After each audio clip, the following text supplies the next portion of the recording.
Comissão Função Pública se recolhe ela relatório Conabá, funcionário Siranebe Latama Serviço e a Loron Tolo Fulanzaneiro Rode for Sanção.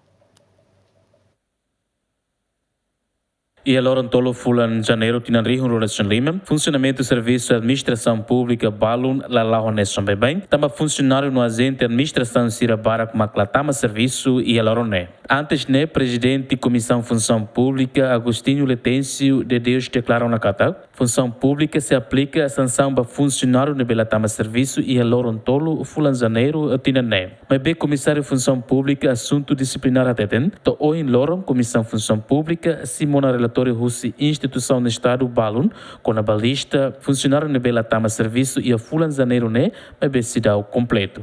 Vai dia 3 de janeiro, né, a Comissão Função Pública, né, mas hutu tambah antes, né, ami orientação, né, tambah hutu, mas bem instansi, né, fulan ni relator, ni a lista presença tambah mais, sema kalau falta, né, ami kuasa,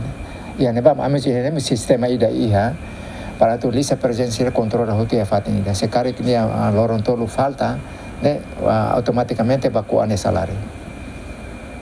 No turlei a tu estatuto Comissão Função Pública né, se maka atraja horas ida, né, conta to horas baru, então kuah horas lorong ida, né, turlei estatuto Função Pública né, for dalan dia né, né, fulan, relator fulan to município itu, município mai to ya be ser nacional tu ya mai tamai né.